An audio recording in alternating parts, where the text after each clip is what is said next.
Yes, real socialism has been tried, and it has failed. Guess what? Socialism in theory is just as defective as socialism in practice. The dysfunctions of socialism stem partly from Marx's moralizing. Capitalism invests more faith in everyday people than does socialism. Real socialism has never been tried.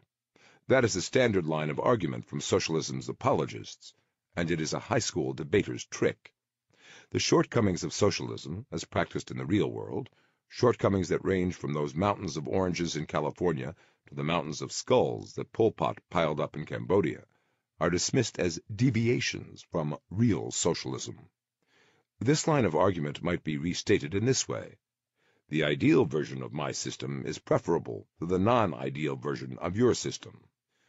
Of course, it is true that a pure, undiluted, uncorrupted, ideal expression of the socialist state has never existed, just as an entirely unfettered, perfectly competitive expression of capitalism has never existed. There never has been an ideal constitutional republic, liberal democracy, or technocratic management state. Ideals do not exist. The literal meaning of the word utopia is no place. Utopias exist only in the imaginations of political idealists and stoned poli-sci undergraduates. A variation on this is the argument that goes, socialism is great in theory, but it doesn't work in practice. Is socialism great in theory? And if the theory is so great, why do the results always disappoint? In truth, the theory behind socialism is deeply flawed. It is intellectually narrow, inhumane, and deeply irrational, in that it fails to account for the ways in which knowledge works in a society. Socialism in theory is every bit as bad as socialism in practice, once you understand the theory and stop mistaking it for the common and humane charitable impulse. What we can do is look at how socialism has operated in the real world. To do this is to operate under the radical theory that socialism is what socialism does, not what socialists would like socialism to be. But the idea that the USSR, Cuba, Venezuela, Vietnam, China, and others have failed socialism, not that socialism has failed them, persists. And it persists at relatively high levels of intellectual discourse, as in left-wing patron saint Noam Chomsky's shameful defense of the genocidal Khmer Rouge. But it also exists in low-level discourse, where this notion perhaps does the most damage. Consider this admittedly unsophisticated but entirely typical exchange from an online debate. Just for the record, communism has never existed, not a single day. Today, you can only judge the idea of it. The USSR tried to build communism, but they failed. China is still on its way. Communism is utopia. Everyone is equal. There's no money. Everyone just gets what they need. This was followed by, communism in theory, great. In practice, it just doesn't work. Other observations included these. Sure, most communism has failed. However, this is not due to a fundamental flaw in the theory. Rather, it is due to a flaw in implementation. And, obviously, absolute communism doesn't work, nor does absolute capitalism. However, in direction and ideals, it leaves the overwhelming majority much better off. Look at Venezuela, Cuba, and even much of Europe.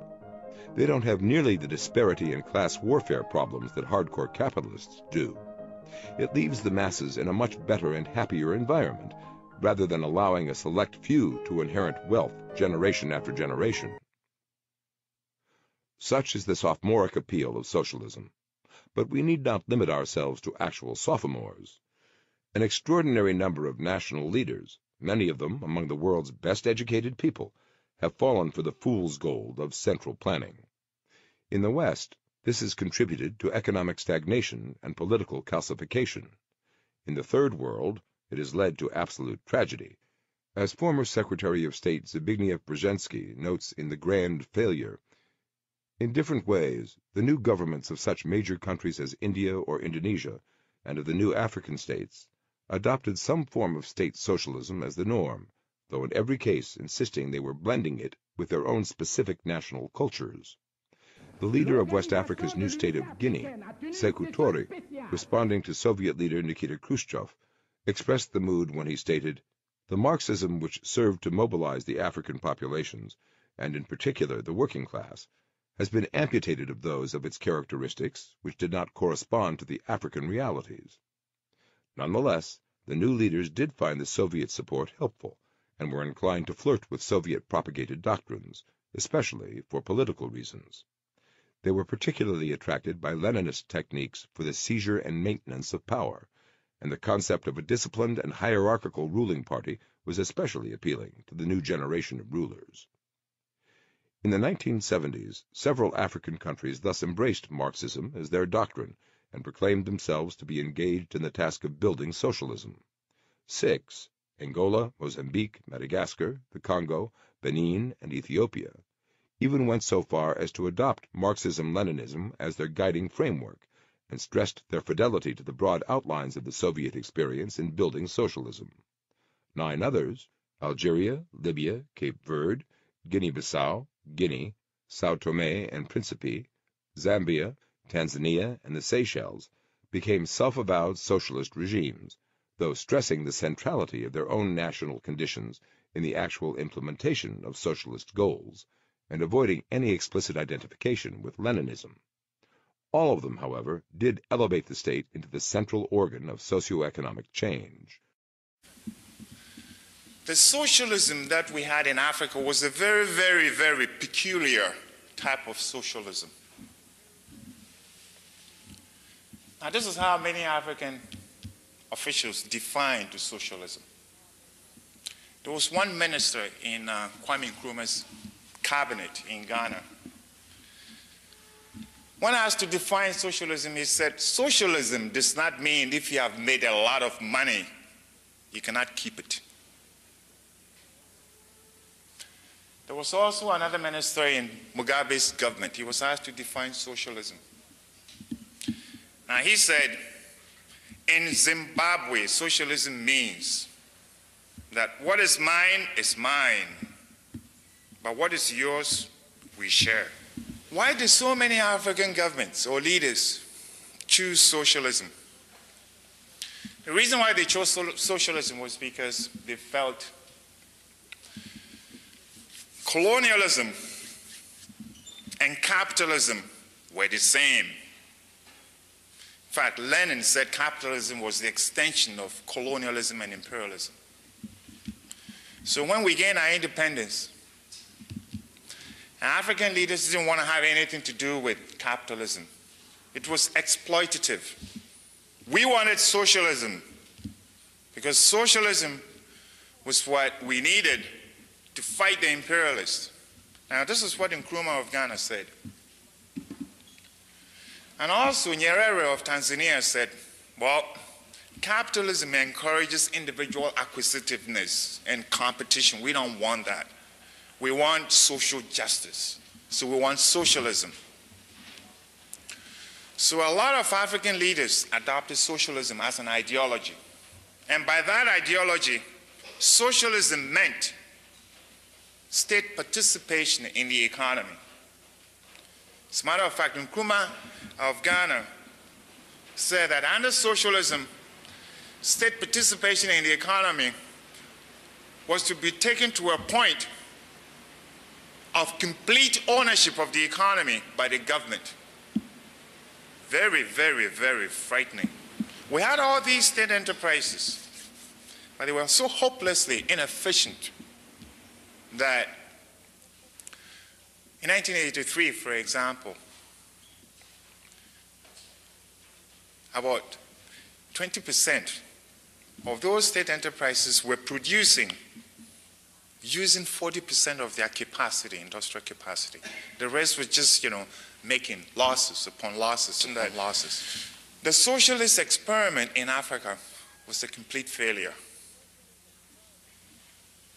Why did it fail in Africa? There were 4 reasons. 1,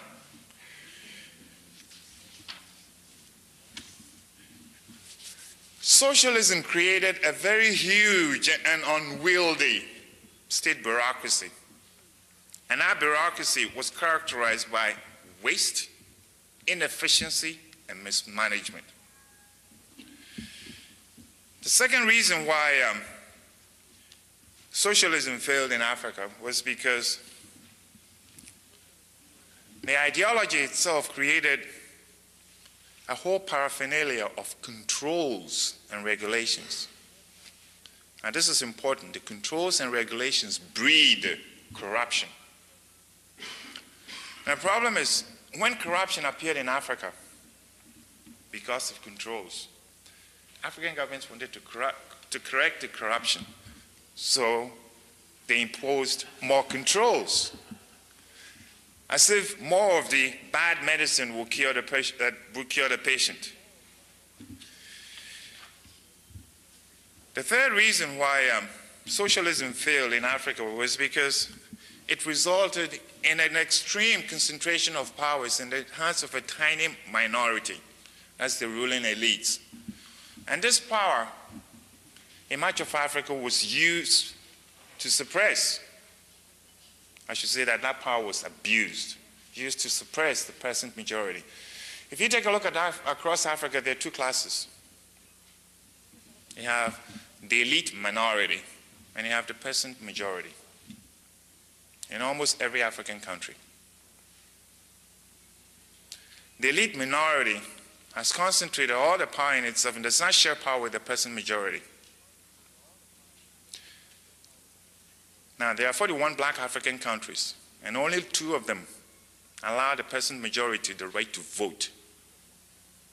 Many of these African leaders calling upon South Africa to give blacks the right to vote, which they should have, nobody questions that, themselves do not allow their own black African people the right to choose and vote for their leaders.